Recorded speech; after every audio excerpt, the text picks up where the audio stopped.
Welcome to the Sunstone Health Podcast, hosted by storyteller Justin Starbird and Josh Resnikoff, co-founder and CEO of TMA Precision Health. This podcast brings you inside the movement that's reshaping how we diagnose, treat, and care for patients who have spent years searching for answers. At the heart of it all, TMA's mission is to end the diagnostic odyssey through AI, data-driven insights, and expert human guidance. Welcome back to the Sunstone Health Podcast. My name is Justin Starbird, and I am welcomed by CEO and co-founder Josh Resnikoff and Director of Operations Sophia Geraldo. Guys, great to see you. Thanks for joining me again today. Thanks for making time. This is I mean, this is exciting to be on today. I mean, I say that every time I feel like we get on one of these shows because what we're doing is just so gosh darn fun. And helping people is really wonderful. We just got back from Epilepsy Awareness Day in Anaheim for 2025 at Disneyland.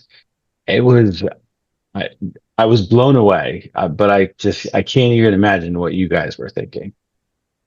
Yeah, I'm kind of curious to hear about it from your perspective as well, just because, I know that like for Soph and I, this is what we do.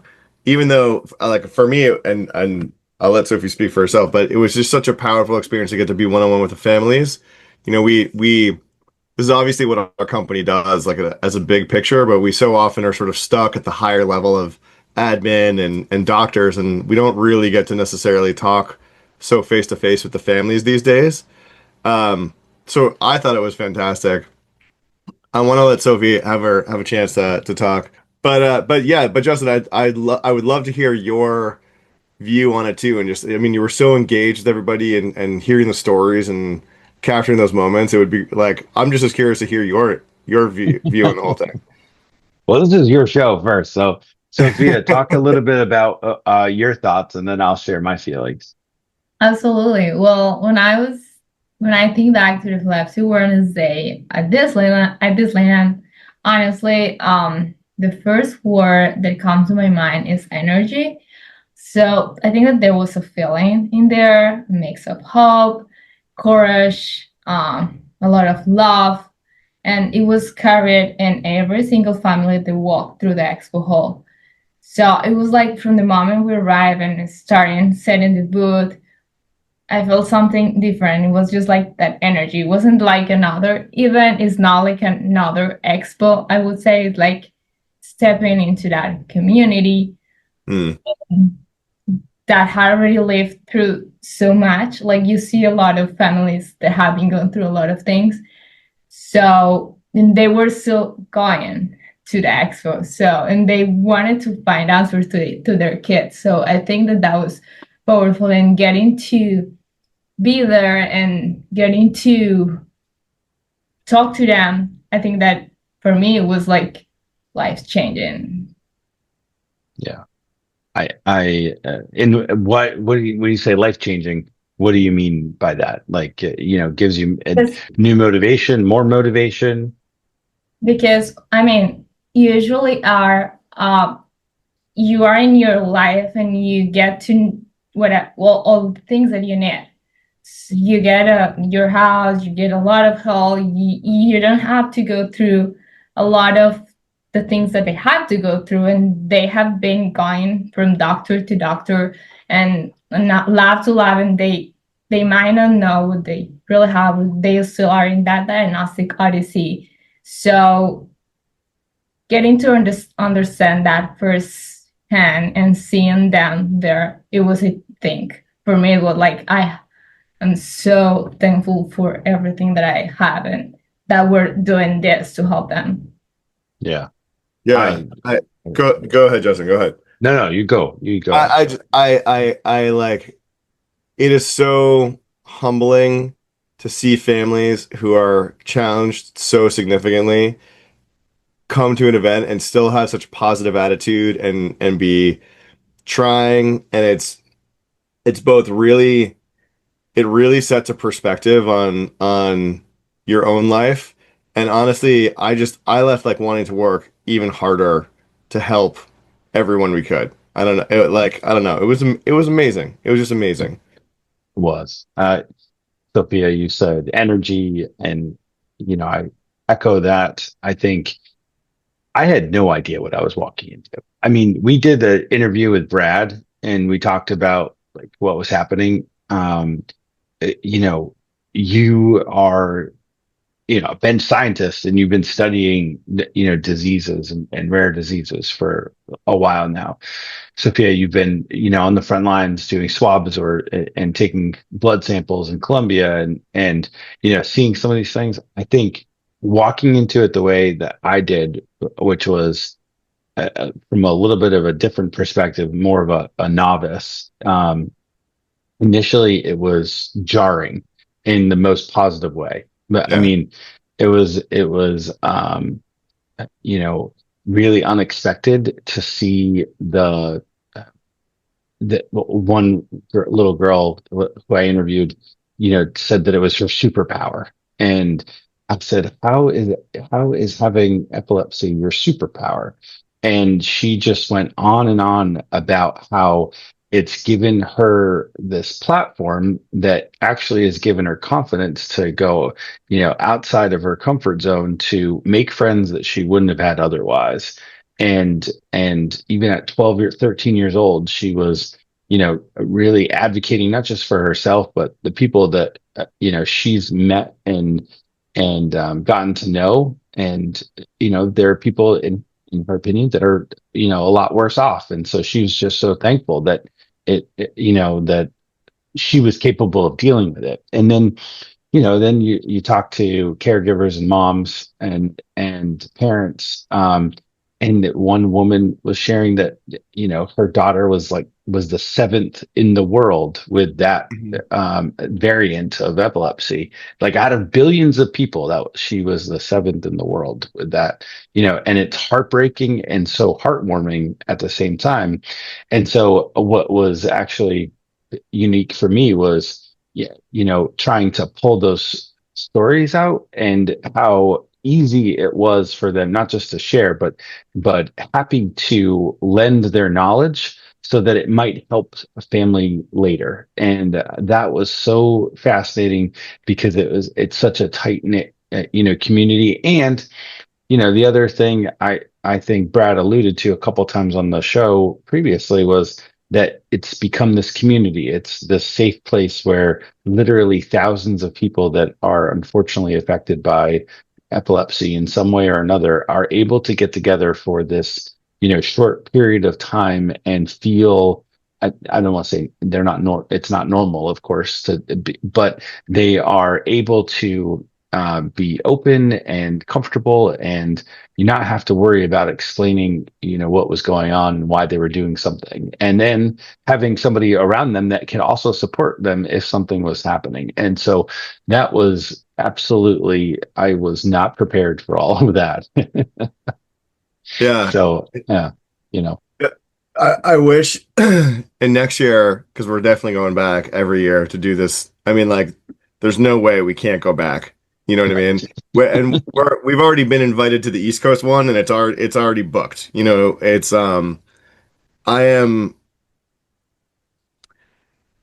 know it's weird for a vendor to say this because at the end of the day, we are one of the many vendors there who are trying to add to the community. I am so honored that we got included and we were accepted to be part of the helping process for these patients, these families.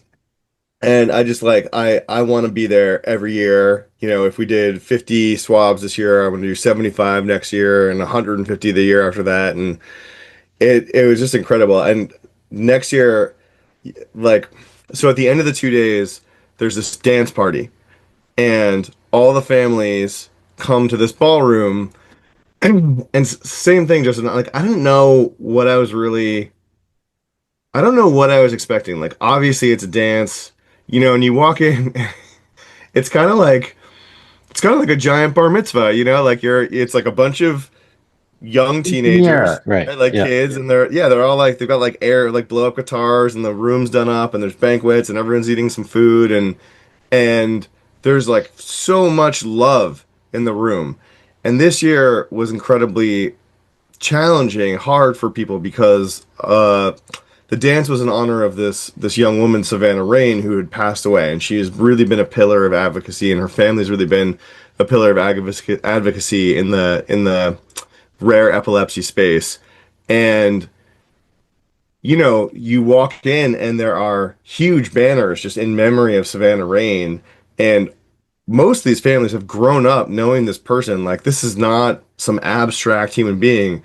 And I'm like tearing up right now. I'm sitting there just watching kids have fun in a way that I don't know that they get to do on a day-to-day basis. And families who are like smiling and just with other people that they have this commonality with and they can share this space with. And I don't know, it like just like a tsunami of emotion in the best way. Yeah. Sophia, what were your feelings walking into that? Well, I can't wait to go back next year because like leaving the van, I was just, my heart was full. I just kept thinking about those families and how strong they are and how much they're carrying and how much they deserve answers too. So that I felt like this wasn't just like another event for us. This was like a reminder that we can create an impact and that we can help the right people, and we're doing like the mission we're doing is helping, and we're getting the community together too. So I thought it was great that we got to be there. Yeah. Do you know what I found out after? Just real quick. Yeah. Brad and I were exchanging a couple emails. I didn't realize, so he's been trying to get someone to come and do swabs on site for 12 years. And we're the first ones that ever did it. And I didn't know that. And like, I just want to carry that banner forward of like being like the number of families that told me that they had come just so they could get swabbed because they couldn't get it where they were. Like, everything that we do, everything we talk about doing is just like encapsulated in that moment when that mom is like, this is why we're here. We've been searching. I don't know. I'm at a loss for words, and I know that you guys know me, so that's not so. Go ahead, Sophia. No, I was just gonna say that they were super excited about us. They weren't just curious. They were just like, they were looking for us. They were like doing, are you TMA? Are you doing swabs? I came for you. So they were genuinely grateful and hopeful, and I just felt like so much purpose and alignment with what we're doing, and very proud of it. Yeah, incredibly proud. Yeah, it's interesting. My perspective was just a little bit different from that part because I felt like of course, I was talking to a lot of the families either as they were preparing to get swabbed or after they had, right, from the appointments that we had set. But in the downtime where, I couldn't stand still and I was, trying to stop more people to educate them. And it was actually interesting to me that a lot of folks were initially, not that they were not interested, but what it was interesting to me was the opportunity to educate them on what we were doing, and then walking them through like, no, it's not too good to be true. We're actually here wanting to run your genomic sequence. Like that was that part actually I thought was fascinating in that. I wasn't there for day 2, so I'm not sure.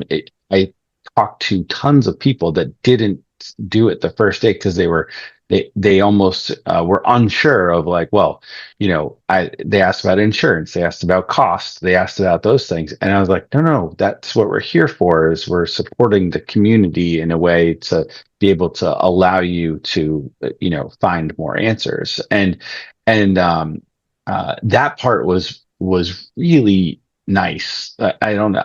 There's a better word for it, but that was something that was wonderful to be able to share and express. Was that the model is such that if you want to ask those questions, yes, we go through, employers and their healthcare plans, et cetera. But for today, we're here to support the community, and that felt wonderful. And so being able to, I did not know that this is the first time they've had anybody on site to do the sort of thing. It just seems like it's such a good opportunity to help.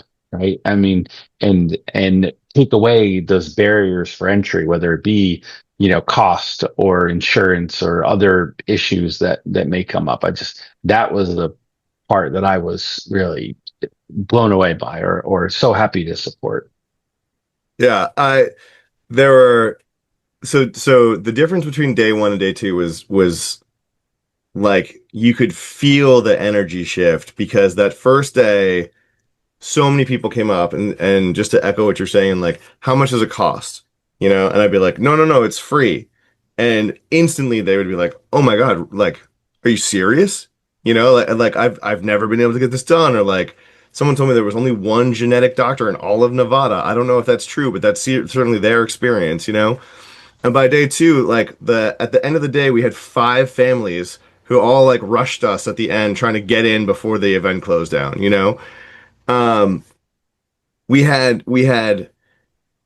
we went from an unknown entity on day one to having some of the leading, like, the thought leaders from some of the best children's hospitals at the event, telling people to come over and get swabbed while we're there, just so they could get access to the genetics that they wish that they could do through their own hospital, but they were prevented from. And again, like, I know that this is what we do, but there's something so different about like executing on a system over here and seeing the people go through and knowing that you're helping, but actually being part of the machine that is helping them do it. To feel like you're actually giving someone so much value and hope. And I mean, we have to deliver for them, and we will, like, honestly, once they've said yes and we've done the swab, like, everything else is almost automatic at that point. Like, once that machine has started in motion, like, it's just going to happen. But I don't know. I want to take everyone who works for us out to these events, just so they can get that hands-on experience and like take this feeling home with them. Because I think anytime that you have a down day, or you're like stuck in the code, trying to figure out how to make the tech stack work, like, this is what it's all about, and you can't, like, I'll remember this for the rest of my life. Me too. Yeah. Well, thinking about, clearly this gives a really good, continued jumpstart towards the end of the year into 2026.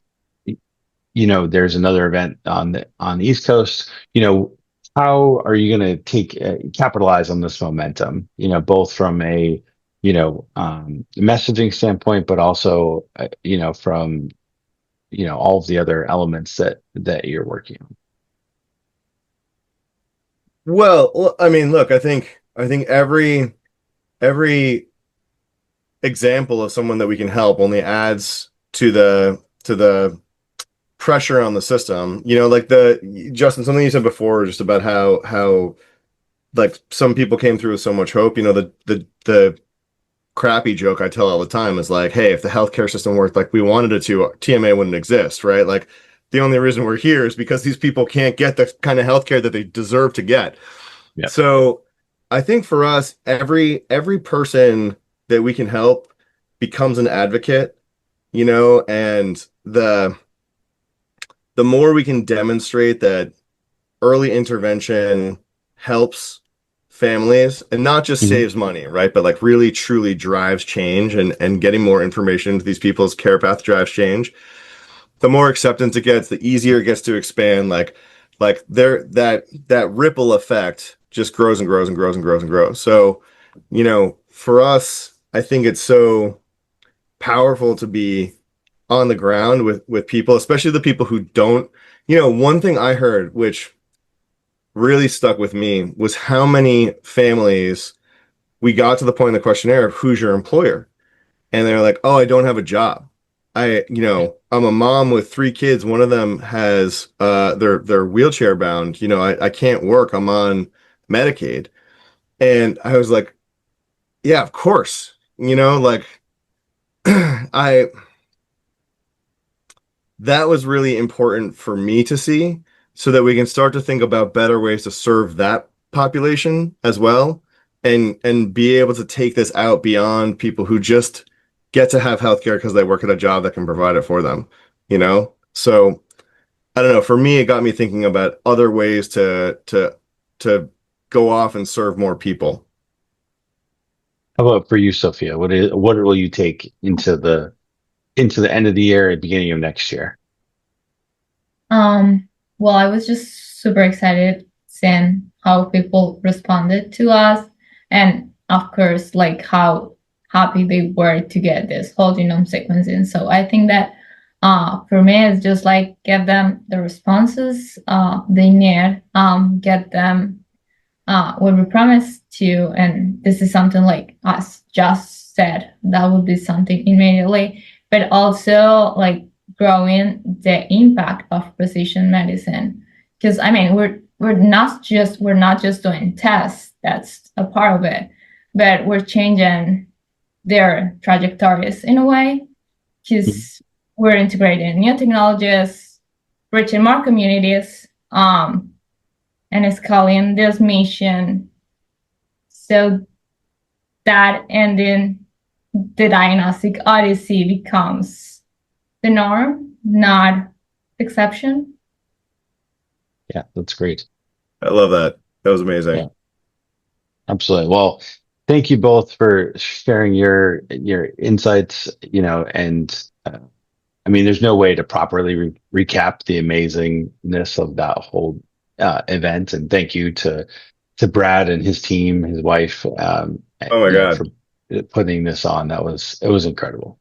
Yeah, I got to hug Brad on the last night, and I am just in awe of what one husband and wife can do, with setting their mind to it, and just like be the change, right? Like the change that they wanted for their kid that has now rippled out to thousands and thousands of families. And it's inspiring. It's awe-inspiring. Yeah, 100%. Well, thank you both for being with me tonight. I really appreciate it. I think it's so important to continue to push the mission, and also share what this amazing journey is that we're on to help save to work with these people and help them save time, effort, money, and peace of mind, so that they can really focus on their own healthcare journey, as opposed to learning what they're dealing with. So it's really amazing to be here with you guys, and to be part of the a small part of the work that you guys do. So thank you for joining me. And I to that end, Justin, it was so great to have you out there. I want to like having our team together too, to do this, tag as part of our team. Like Sophia did an amazing job organizing this whole thing. Like that was equally fantastic for us as a company, of just like getting to go do this thing together as a team. It was I don't know. I'm so happy that I got to do it with you guys. It wouldn't have been the same if I was just there by myself. Oh yeah, that 100% agree.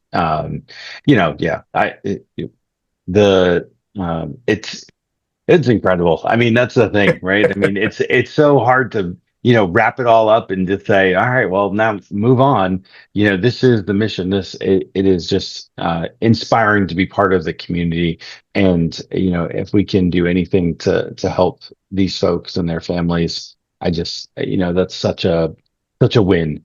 So thank you for creating this and allowing us all to be a part of it.